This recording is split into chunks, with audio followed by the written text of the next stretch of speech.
Hey guys, and welcome into the garage. And today we're taking a look at the new NASCAR Next Gen Kit, the Chase Elliott 2022 Chevrolet Camaro ZL1 from Salvinos JR Models.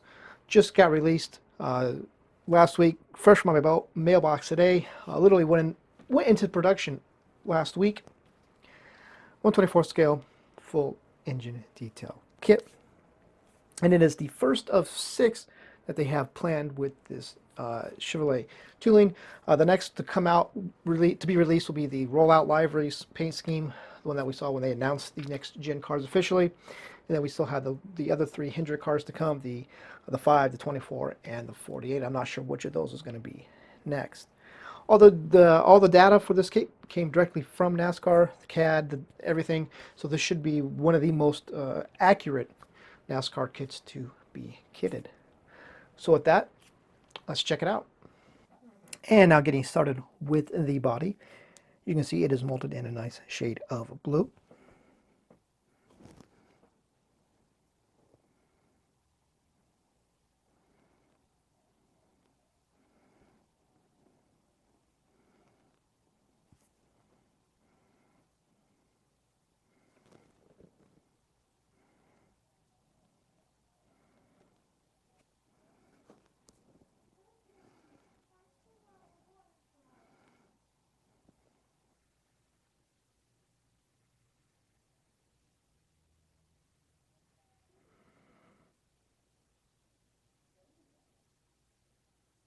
Now we're looking at parts tree F, which is going to be the hood parts tree.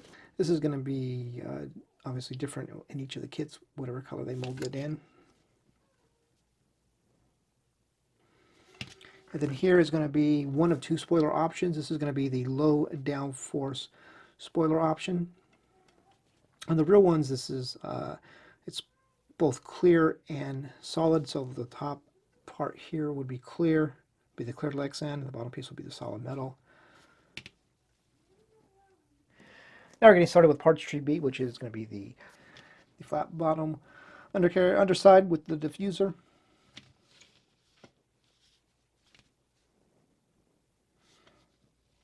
And then everything will build, the rest of the roll cage and stuff will build up on top of it. I think mine's parts tree is a little warped. Here, I think this is part of the dash, a gauge cluster, or the instrument panel, the digital dash piece. Here we have the fuel filler neck and the vent hose. And I believe these pieces here are duct pieces, vent pieces.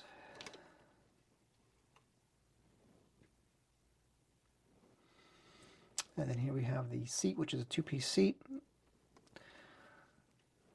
And this is the headrest that'll mount on top of it.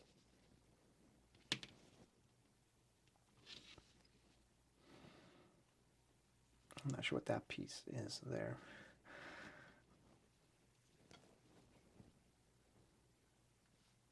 And now take a look at parts tree C, which has more chassis pieces, the wheels. And here are 2-piece wheels. So here we have the window net. It's like the oil pan, pedals, the radiator with the fan, the other small window net. Looks like the radiator grill's 2-piece, radiator's 2-piece. The rear wheel wells.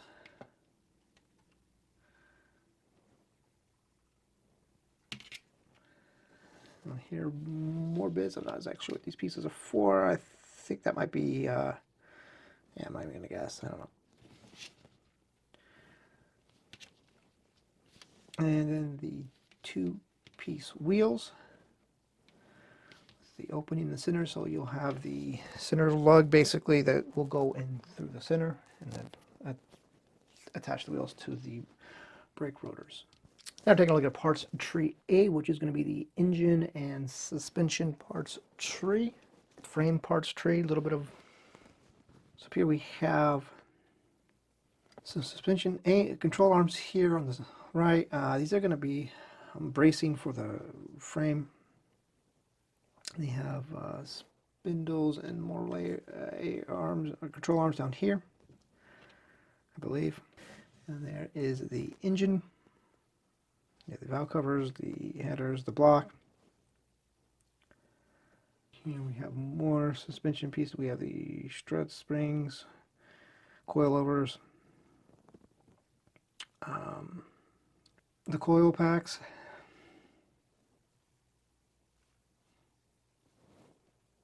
and now taking a look at parts tree G, which is more parts for various pieces. We have more frame chassis pieces, roll cage pieces, engine pieces. So up here we have the rear transaxle,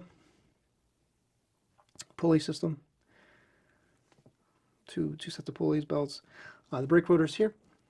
As you can see, what the wheels are going to slip onto there are attached to the brakes. That's what I remember. So it'll be kind of nice to have wheels off display too. And here we have part of the chassis frame, one of the impact bars. I'm not sure if it's front or rear. Here we have the headers, steering wheel. Here, another one of the impact bars, and another piece of the roll cage chassis frame. I don't remember exactly what piece it is. I'm still learning the new car as well. That's actually what that piece is for just yet. Now moving on to parts tree D, which has more of the roll cage and chassis frame pieces. Here we have more just frame pieces. Not really quite sure what those go, where they go yet, but they're for the roll cage basically. The rear panel piece is going to go over the rear of the car, so I can't think of what it is. Here we have the rear bulkhead for the roll cage interior. It's going to be, if you're looking back towards it from the front. Again, here more pieces, fuel cell. And over here will be the firewall. I'm getting a couple other pieces for the roll cage.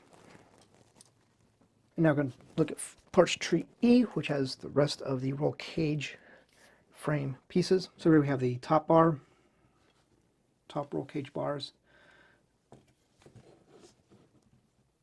Mine's kind of came loose a little bit off of the left and right side of the roll cage, the intrusion panel pieces. Another roll bar piece there. I'm not sure what that piece is going to be. And here we have the transmission, or the prop shaft tunnel. It's not a drive shaft tunnel, it's a prop shaft tunnel. That's what that is. And as well as some of the front the frame pieces. I think this is the front. And then here we have another roll bar, the fire suppression bottles.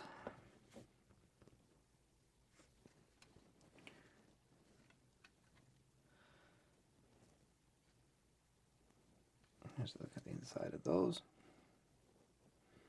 Now we're going to take a look at the clear parts tree. So first we have the front window with the vent opening in there.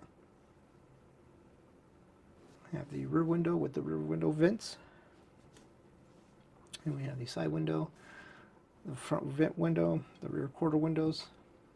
And here we have one choice of the other choice for the spoiler. This is going to be the high downforce spoiler. So you'll have to paint the lower section of it. And the shark fins here, two-piece, which is nice. Glad nice they did it in two pieces compared to Revell, who did it in the one piece. And now we're going to take a look at the blank sidewall roundy rounds, which is perfectly fine. They need to be blank in this case. So we have the Goodyear race slicks. They're definitely going to need some sanding. Other than that, there we go. Now we're going to take a look at the decal sheets, and there are 3 of them. First, we'll just start with this one right here, which is going to be a white decal sheet. So you don't have to paint the blue, or excuse me, you don't have to paint the white. You just paint the body blue if you want, and then you just use the white decals. And then here we have the Camaro decals. You have the headlight and grille decal. Some tire decals, hood pins, the lower side skirt decals, window decals. Not a fan of the windshield decals or decals for windows, but that's what they chose to do. I'm sure I'm going to have to find a way to mask and paint, maybe, I don't know. You have a couple of, you have Camaro wording for the front and the rear, tail lights. and the livery decal sheet, which looks pretty nice and colorful. Napa Auto Parts, look right here. Something we haven't seen in a very long time in a NASCAR kit. Goodyear decals. Goodyear tire decals are back. So nice to see. I can't remember the last. I think it's been in the early 2000s. 2000s is when they stopped with the Goodyear decals licensing. That's out here. So yeah, the front in Napa instrument panel decal, something new. Goldfield Cup Series decal. Defender Goodyear decals.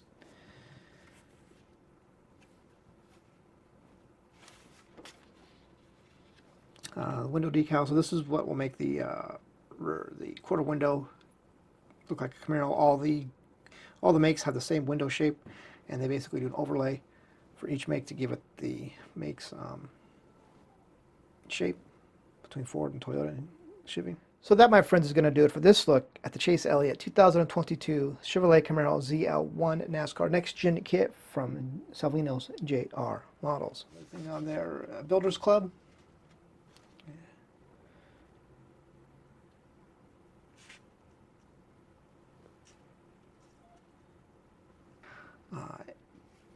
Instruction sheet correction insert.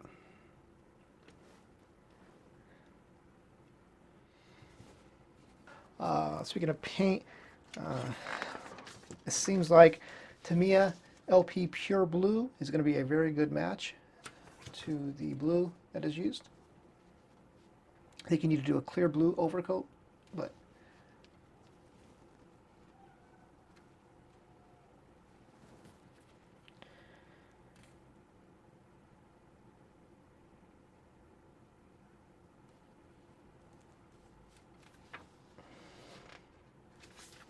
oh, kind of like that. How the instruction sheet is.